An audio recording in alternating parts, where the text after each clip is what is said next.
Hello my dear students. In this video we are going to discuss electric potential, which is first topic of our second chapter. देखो, electric potential पढ़ने से पहले मैं थोड़ी सी history बता दूं कि ये इलेक्ट्रिक पोटेंशियल कंसेप्ट है, इसके बारे में हमें सोचना ही क्यों पड़ा। देखो ध्यान से सुनना, वैसे सिलेबस में अपने इससे रिलेटेड क्वेश्चन नहीं पूछेंगे, लेकिन आपको पता होना चाहिए, ठीक है, ताकि पढ़ने में अपना इंटरेस्ट इससे इंक्रीज हो। देखो, हमने जो चार्ज है उसकी स्टडी कर रहे थे फर्स्ट चैप्टर में। स्टडी कैसे कर रहे थे कि उसके इलेक्ट्रिक फील्ड से, मतलब किसी चार्ज की स्टडी हम कैसे कर रहे थे, इलेक्ट्रिक फील्ड से, इलेक्ट्रिक फोर्स से। लेकिन electric field and electric force दोनों ही वेक्टर क्वांटिटीज थी, तो जब उनकी बड़े लेवल पे कैलकुलेशन वगैरह करनी पड़ती थी तो हमें उसकी डायरेक्शन का भी ध्यान रखना पड़ता था, जिससे मिस्टेक होने के चांसेस बढ़ जाते थे।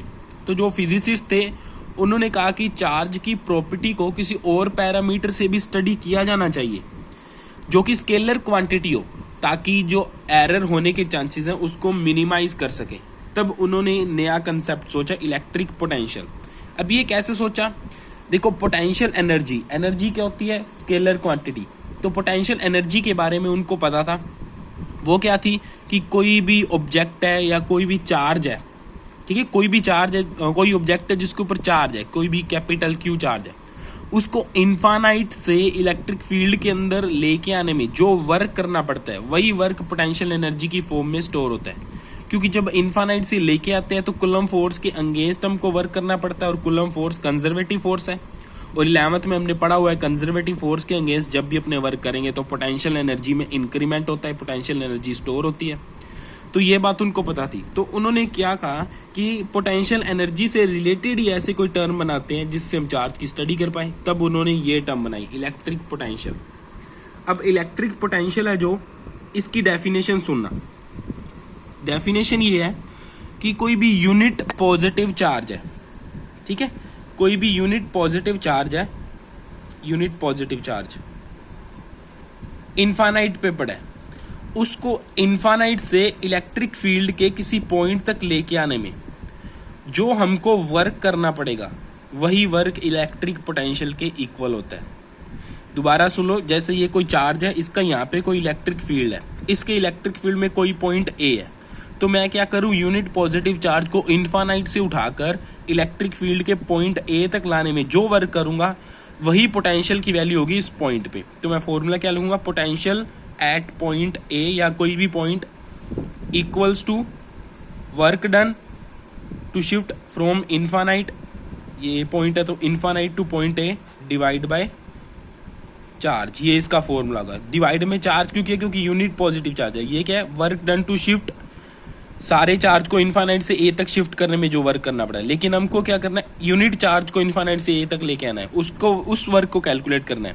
तो सारे वर्क में मैंने क्यू का डिवाइड कर दिया, इससे मेरे पास आ गया work done to shift unit positive charge from infinite to any point A equals to electric potential at point A. तो ये इसका एक जनरल फॉर्मूला आ गया। इसके अलावा इसका एक और फॉर्मूला होता है जो कि कैलकुलेशन में हम यूज करते हैं, इंटीग्रेशन की फॉर्म में होता है। अब वो फॉर्मूला देखना, वो फॉर्मूला कैसे हम ड्राइव करेंगे। इलेक्ट्रिक फील्ड को भी तो इंट्रोड्यूस करवाना है अपने को इसमें, तो कैसे करेंगे। जैसे देखो, ध्यान से देखना, ये पड़ा चार्ज, इसके राउंड इसका इलेक्ट्रिक फील्ड है, इलेक्ट्रिक फील्ड में कोई पॉइंट ए है, यहाँ पे कोई दूसरा चार्ज पड़ा है, क्यू नोट, टेस्ट चार्ज पड़ा है, इन्फानाइट पे पड़ा है, ठीक है। टेस्ट चार्ज भी पॉजिटिव चार्ज होता है, पॉजिटिव चार्ज है। अब मैं क्या करता हूँ, पहले पूरे के पूरे चार्ज को यहाँ तक लेके आने में जो वर्क करना पड़ रहा है वो मैं फाइंड कर लेता हूँ, फिर चार्ज की वैल्यू से ही डिवाइड कर दूंगा, तो मेरे पास यूनिट चार्ज को शिफ्ट करने में जो वर्क आएगा वो आ जाएगा। जैसे मैं बोलूँ कि 5 पर्सन्स को यहाँ तक लेके आने में कितना वर्क करना पड़ रहा है, वो कैलकुलेट कर लूँ तो 1 पर्सन का फाइंड कर सकता हूँ कैसे, 5 से डिवाइड कर दूँ, वही सेम मैकेनिज्म है। तो क्या करता हूँ, पहले प्लस क्यू चार्ज को यहाँ से यहाँ तक लेके आने में जो वर्क करना पड़ेगा वो फाइंड करते हैं। अब देखो, वर्क का फॉर्मूला क्या होता है, वर्क का फॉर्मूला होता है फोर्स इनटू डिस्प्लेसमेंट। अरे यार चलता नहीं। देखो, वर्क का फॉर्मूला होता है फोर्स इनटू डिस्प्लेसमेंट। लेकिन ये वाला फॉर्मूला हम कब लगाते हैं, जब फोर्स कांस्टेंट हो। लेकिन यहाँ पे फोर्स कांस्टेंट तो नहीं हो सकता, क्योंकि जब चार्ज दूर होगा तब फोर्स मिनिमम होगा, जैसे जैसे पास आता जाएगा फोर्स की वैल्यू बढ़ती जाएगी, तो फोर्स वेरिएबल है, तो हम डायरेक्ट वर्क फाइंड नहीं कर सकते। तो हम कैसे वर्क फाइंड करेंगे, एक छोटी सी डिस्प्लेसमेंट के लिए वर्क फाइंड कर लेते हैं, फिर पूरी डिस्प्लेसमेंट के लिए हम क्या कर देंगे, उसको इंटीग्रेट कर देंगे। ठीक है, तो सबसे पहले देखो, पहले फोर्स की डायरेक्शन देखते हैं यहाँ पे क्या होगी।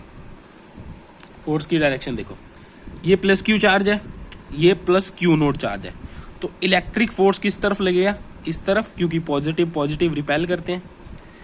हम क्या करेंगे, एक्सटर्नल फोर्स लगा के इसको इधर लेके आएंगे, तो बाहर से हमको फोर्स तो लगाना पड़ेगा ना रिपल्शन के अगेंस्ट। ठीक है, हम क्या इसको बहुत धीरे धीरे लेके आ रहे हैं, इतना धीरे लेके आ रहे हैं कि एक्सेलरेशन है ही नहीं, मतलब यूनिफॉर्म वेलोसिटी से लेके आ रहे हैं। अगर वेलोसिटी यूनिफॉर्म है तो एक्सेलरेशन जीरो होगा, अगर एक्सेलरेशन जीरो होगा तो फोर्स भी जीरो होगा, तो इसका मतलब नेट फोर्स क्या होगा यहाँ पे, जीरो।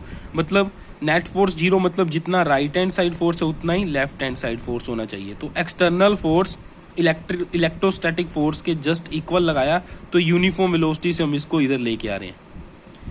ठीक है, समझ आई बात। 11th का ही कंसेप्ट है, F equals to M A होता है। अगर एक्सेलरेशन जीरो है तो फोर्स को भी जीरो होना पड़ेगा, टोटल फोर्स जीरो, इसका मतलब जितना फोर्स इधर लग रहा है उतना ही फोर्स इधर लगना चाहिए। तो ये हमारे पास एक्सटर्नल फोर्स की वैल्यू आ गई। अब मैं क्या करता हूँ, एक स्मॉल डिस्प्लेसमेंट डी आर के लिए इसका वर्क निकाल लेता हूँ, DW। वो क्या होगा, small work equals to force इस तरफ है और चार्ज को डिस्प्लेस भी इस तरफ ही कर रहे हैं, फोर्स इंटू डिस्प्लेसमेंट DR। बीच में डॉट प्रोडक्ट होता है, डॉट प्रोडक्ट खोलोगे तो क्या आएगा, F DR कोस 0 डिग्री क्यों है, क्योंकि एक्सटर्नल फोर्स भी इस तरफ है, डिस्प्लेसमेंट भी इस तरफ है, दोनों वेक्टर एक दूसरे के ऊपर ही है, तो दोनों के बीच कोई एंगल है ही नहीं, जीरो एंगल है। तो ये F एक्सटर्नल, और वेक्टर ना लगाओ क्योंकि कोस थीटा ओपन कर दिया। अब ये क्या आ गया, work equals to F external DR। ठीक है, अरे देखो सॉरी, यहाँ पे थोड़ी सी मिस्टेक कर दी हमने, यहाँ पे माइनस साइन भी आएगा क्योंकि वेक्टर फॉर्म ले रहे हैं अपने। ठीक है, वेक्टर फॉर्म ले रहे हैं, देखो दोबारा देख लो, टोटल फोर्स इस पे जीरो, इसका मतलब F vector plus F external vector equals to zero. इससे क्या आएगा, F electrostatic equals to minus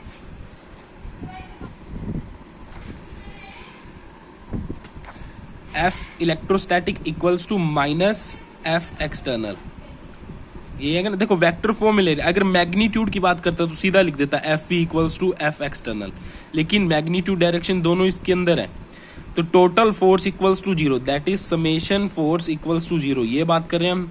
तो F external plus F electrostatic equals to zero, इससे आएगा F electrostatic vector equals to F external vector with negative sign.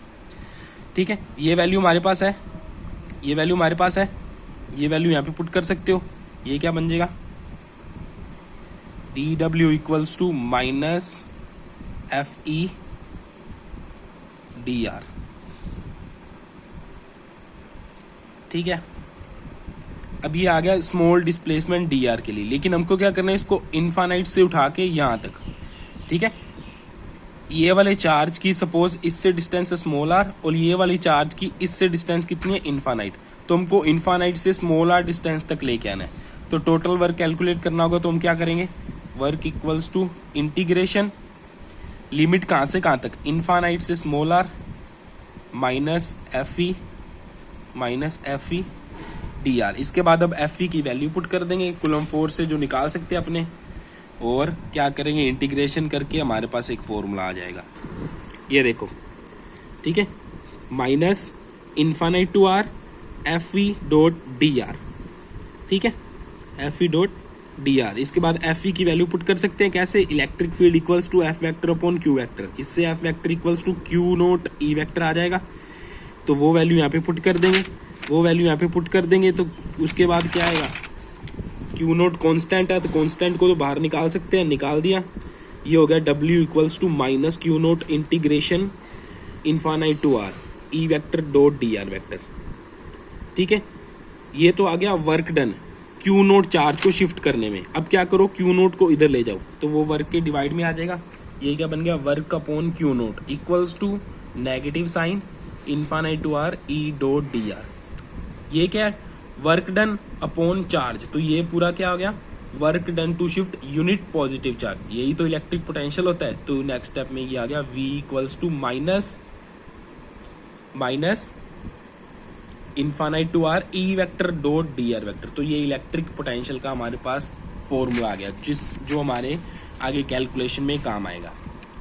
ठीक है, समझ आ गया? अगर कोई प्रॉब्लम हो तो पूछ लेना। इसके बाद देखो, ये फॉर्मूला वैसे इतना यूजफुल नहीं है, लेकिन जनरल नॉलेज के लिए बता देता हूँ कि पोटेंशियल एंड पोटेंशियल एनर्जी के बीच में ये रिलेशन निकाला था। देखो W का फॉर्मूला, टोटल वर्क डन हमने निकाला, ये वाला आया था। ठीक है, ये आया था minus Q naught infinite to R E vector dot D R vector. ये कौन सा वर्क है, work done to shift Q naught charge from infinite to any point. और यही पोटेंशियल एनर्जी में इंक्रीमेंट भी होता है। तो नेक्स्ट लाइन में लिख दिया मैंने U A minus you infinite. ये यू है, वी नहीं। ये हो गया पोटेंशियल एनर्जी का डिफरेंस, क्योंकि इन्फानाइट पे फोर्स तो जीरो होता है। इन्फानाइट का मतलब बहुत दूर, तो वहां पे फोर्स नेग्लिजिबल होगा, तो जीरो मान सकते हैं। अगर वहां पे फोर्स जीरो होगा तो वहां पे पोटेंशियल एनर्जी भी जीरो होगी। तो पोटेंशियल एनर्जी जीरो होगी तो यू इन्फानाइट की वैल्यू जीरो पुट कर देंगे। ये हमारे पास क्या आ जाएगा, potential energy at point A equals to W equals to ये वाला फॉर्मूला। ठीक है, उसके बाद क्यू नोट को इधर ले जाएंगे तो सारा डिवाइड में आ जाएगा। ये बन गया डब्ल्यू बाई क्यू जो होता है पोटेंशियल, ये बन गया U A by Q note, और ये इसका जो फॉर्मूला है। तो पोटेंशियल का फॉर्मूला क्या आता है, minus infinite to R E vector dot D R vector. और यही फॉर्मूला किसके इक्वल होता है, potential energy divide by charge के इक्वल भी होता है। ये फॉर्मूला आपको याद रखने की बिल्कुल जरूरत नहीं है, बस ऐसे जनरल नॉलेज के लिए बताया था कि पोटेंशियल एनर्जी एंड पोटेंशियल में क्या रिलेशन हो सकता है। अब नेक्स्ट है पोटेंशियल डिफरेंस। जैसे इलेक्ट्रिक पोटेंशियल हमने पढ़ा, पोटेंशियल डिफरेंस भी बिल्कुल उसके जैसे ही है। देखो ये नोट्स है, इसमें थोड़ी सी प्रॉब्लम है। क्या हुआ, ये पोटेंशियल एनर्जी का टॉपिक चल रहा है, यहाँ तक पोटेंशियल एनर्जी का टॉपिक चला, अभी ये पूरा नहीं हुआ, थोड़ा सा आगे हो रहता था। इसके बाद electric potential due to dipole वाला आधा टॉपिक है, तो बीच में 2 पेज मिस हो गए हैं। तो आपसे शायद नोट्स में अगर आपने पहले लिख लिया तो गलती होगी। तो यहाँ पे क्या करना है, एक पेस्ट कर लेना पेज। और इलेक्ट्रिक पोटेंशियल डिफरेंस मैं पूरा करवाऊंगा, potential energy due to point charge करवाऊंगा, और potential energy due to dipole जो उसमें नहीं है वो टॉपिक पूरे करवाऊंगा। तो वो टॉपिक आपको क्या करना है, पिन पेज पे नोट करके पेस्ट कर लेना बीच में। और सॉरी गलती के लिए, मैंने भी ध्यान नहीं दिया था, ये इसमें पहले से ही गलती थी। ठीक है, ओके।